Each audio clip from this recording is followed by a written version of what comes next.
नमस्कार, माझं नाव अद्या सुर्वे. लग्नाच्या नंतरचं नाव अलिजा आतिफ तासे. राहणारी मुंबईत. 4 मुलं आहेत मला, लहान आहेत. सगळ्यात मोठा जो आहे तो 8 वर्षाचा आहे. लग्न झालं माझं 2017मध्ये फेब्रुवारी. हे लव्ह मॅरेज होतं. जसं मी आधीच्या इंटरव्ह्यूमध्ये सुद्धा बोलली आहे की हा माझा एक इमोशनली घेतलेला निर्णय होता, जो आज मला चुकीचा आहे असं कळत आलं 10 वर्षात. हे का मी सांगते, कारण आपल्यात जी स्त्रियांना इज्जत मान सन्मान देतात ते त्या जातीत देत नाहीत. हे मला कळत आलं कारण एक नेहमीच्या डेली रुटीनमध्ये त्यांच्या भाषेत शिव्या, मारपीट ह्या अशा सवयी होत असायच्या.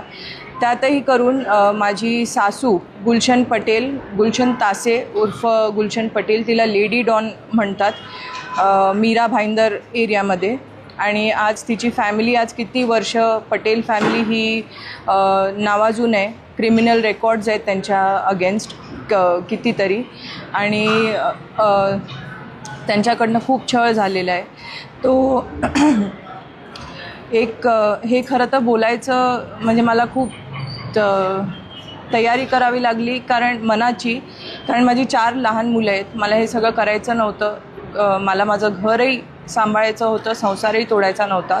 पण एका व्यक्तीचं एक लिमिट असतं सहन करायचं, की किती त्याच्याने सहन होऊ शकतं. माझ्यानी जितकं सहन करू शकली मी, ते मी 10 वर्षात केलं आहे. पण एक बायको म्हणून किंवा एक सून म्हणून जो व्यवहार केला पाहिजे तो माझ्याबरोबर कधीच झाला नाही. आणि ह्याचे परिणाम माझ्या मुलांनासुद्धा भोगावे लागले, कारण घरात राहता ज्या गोष्टी घरात होतात, मारहाण होते, शिवीगाळ होते किंवा जे काही होतं त्याचा ट्रॉमा मुलांवर पडतो. आणि त्यामुळे आज मला ही स्टेप घ्यावी लागली.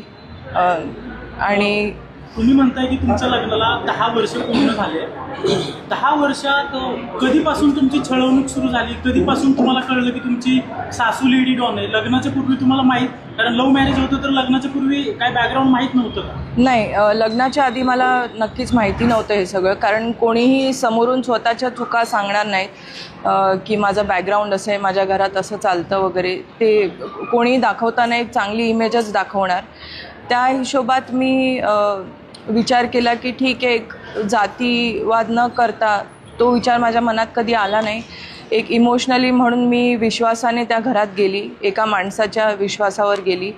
पण नंतर राहता मला कळलं की ह्या सगळ्या गोष्टी एकदमच विचित्र आहेत आणि त्यांना सवय झालेली आहे. म्हणजे त्यांच्यासाठी ह्या सगळ्या गोष्टी नॉर्मल आहेत. तुम्ही म्हटलं की लव्ह मॅरेज झालेला आहे, मात्र ज्या पद्धतीने तुमच्या नंतर अत्याचार व्हायला लागले, एक लव्ह जिहादचा एक प्रकार होता, जाणीवपूर्वक तुम्हाला प्रेमात ओढण्यात आलं असं तुम्हाला वाटतं का? म्हणजे एकूण लव्ह जिहादच होतं का? काय वाटतं? असं मी जबरदस्ती केल्यासारखं तरी म्हणता येणार नाही, कारण ते लव्ह मॅरेज होतं. पण नक्कीच हा एक कॉन्सेप्ट असा आहे की समोरची व्यक्ती तुम्हाला मॅन्युप्युलेट करते. प्रेमात खूप काही गोष्टी अशा बोलते किंवा विश्वास देते. त्यामुळे आपण त्या गोष्टीत फसले जातो असं मला तरी वाटतं.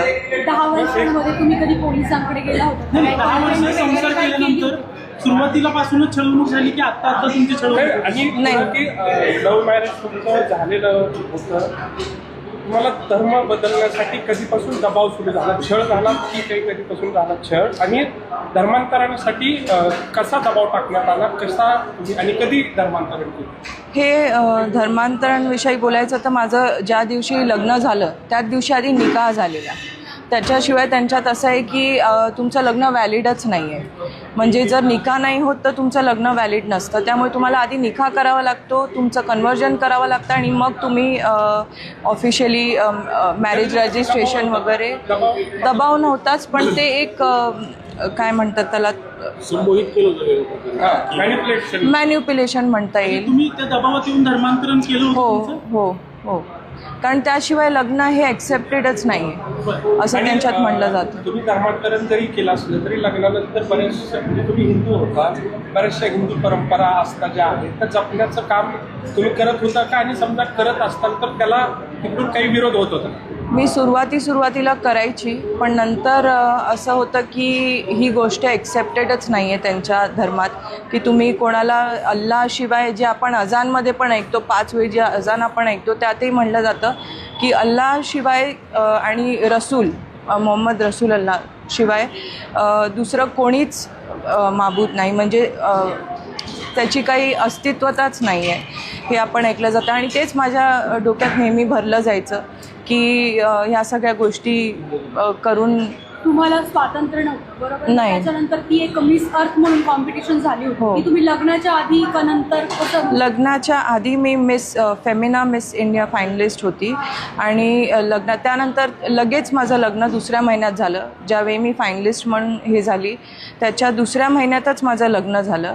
आणि लग्नाच्या नंतर जेव्हा एक म्हणजे माझं 2019 वर्षात खूप मोठं एक फॅमिली क्लॅशेस खूप आलेत आणि त्यामुळे मी घरातनं बाहेर पडलेली, माझ्या आईवडिलांकडे आलेली. तेव्हा माझा एकच मुलगा होता, त्याला घेऊन मी माझ्या आईवडिलांकडे आलेली आणि 6 महिने मी वेगळी राहिलेली याच गोष्टींमुळे की मला परत जायचं नाही म्हणून. आणि त्यावेळेला मला अशा काही ऑपॉर्च्युनिटीज आल्या मिसेस इंडिया अर्थ किंवा काही. खाली धर्मांतरण केलं त्यावेळेस तुम्ही तक्रार किंवा कोणाला सांगण्याचा प्रयत्न केला नाही का? पोलिसांनी माझं मदत केली जबरदस्ती धर्मांतरण करण्याचं काम सुरू होतं नाही, त्यावेळी म्हणजे तुमच्या त्यावेळेस मॅनिप्युलेट होतं त्यांनी सांगितलं. मी तेच सांगितलं ना की जबरदस्ती असं हात पकडून गळा पकडून नाही झाली ती गोष्ट, पण ते आधी आलं होतं. पण हो रिटर्न पण आलं होतं. 6 महिने मी आलेली त्याच गोष्टीमुळे, कारण खूप मारहाण झालेली. मी प्रेग्नेंट होती, तक्रारी दिलेली. हो, मी हजबंडकडनं व्हायची आणि सासूकडनं. मेन म्हणजे जी कल्प्रेट आहे, जी कान भरणे, किती केलं तरी ती आई असल्यामुळे तिच्या गोष्टी तो नक्कीच ऐकणार आणि त्यामुळे तो इन्फ्लुएन्समध्ये येऊन खूपच हार्श असं. आई-वडिलांनी तुम्हाला रोखलं नाही का इथे राहण्यासाठी? खूप प्रयत्न केलेत त्यांनी, कारण मी एकटीच मुलगी आहे. 4 मुलं आहेत तुम्हाला. आता त्या मुलांना परत हिंदू धर्मात घेण्यासाठी तुमचा काही प्रयत्न आहे का? सध्या ते कुठला धर्म फॉलो करत आहेत हो. आणि समजा मुस्लिम धर्म फॉलो करत असतील तर त्या चौघांना परत हिंदू धर्मात घेण्यासाठी तुमचा काही प्रयत्न असणार? नाही, झाले 1-1.5 वर्ष मी परत तिथे राहताच आपले सगळे जे काही मी लग्न आधी करायची देवाचं ते मी करायला सुरू केलेलं. त्यावर खूप अशा गोष्टी पण आल्या की अपोज केलं गेलं, पण मी तरीही करत होती. आणि नंतर मुलांवरही माझ्या यायला लागलं की माझा मुलगा कधी काही बोलला देवाबद्दल किंवा देवाचं नाव घेतलं आजी आजोबांचं ऐकून वगैरे, तर त्यालाही थोडंसं दबावलं जायचं. आणि आता इथे आल्यानंतर जेव्हा मी हा डिसिजन घेतला की मला सेपरेटच व्हायचं आहे मुलांसाठी, कारण ह्याच्या पुढे माझ्याकडे ऑप्शनच नाही आहे काय. तेच मुलांनी बघण्यापेक्षा बरं आहे की मी माझ्या संस्कृतीत यावी परत आणि त्यांना एक सेफ असं वातावरण मिळावं घरातलं. म्हणून आम्ही एक हवन म्हणतात त्याला, पूजा म्हणतात, कारण माझ्या घरातल्यांचीही आस्था आहे आणि माझीही तशी आहे की इथे आल्यानंतर आम्ही एक पूजा हवन असं केलेलं. जसं आपण त्या गोष्टीवरही खूप लोकांनी प्रश्न उचलले की शुद्धीकरण का किंवा असं काय. तर माझं असं म्हणणं आहे किंवा मत आहे की आपण एका नवीन घरी जातो तेव्हाही एक पॉझिटिव्ह विचार घेऊन हवन करतो किंवा पूजा करतो घरप्रवेश म्हणून. ती तशीच एक आस्था होती, श्रद्धा होती. बाकी त्यात काही दुसरं त्याला वळण द्यायची गरज नाही असं मला वाटतं. 4 मुलांना तुम्ही हिंदू धर्मात घेतलेलं आहे. माझ्या मुलांची नावं मी ऑफिशियली बदलली आहेत.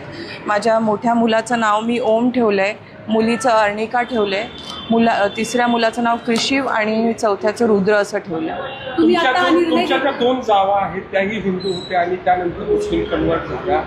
त्यांच्यावरही तुमच्यासारखाच काही अत्याचार होतोय का आणि त्यांनाही परत घरवापसी करायची आहे का? तुमच्याशी काही त्यांचं बोलणं किंवा तुमचं काही चर्चा? जी माझी मोठी जाव आहे ती सुद्धा हिंदू होती, पण आता ती ह्या रिलिजनमध्ये तिने स्वतः ॲक्सेप्ट केलं आहे. ती बुरखा वगैरे घालते, तिला ते मान्य आहे स्वतःला आणि ती करते तसं आवडीने. तिसरी जी आहे डॉटर इन लॉ, सून माझ्या सासूची, तिचे असे काही विवाद होत असतात सासूबरोबर, कारण सासूची अशी वृत्ती असल्यामुळे म्हणजे बायकांना तर ती असं समजते की हा एक प्रॉडक्ट आहे, ही एक वस्तू आहे मुलं काढली की झालं त्यांचं काम संपलं. त्यामुळे तिसऱ्या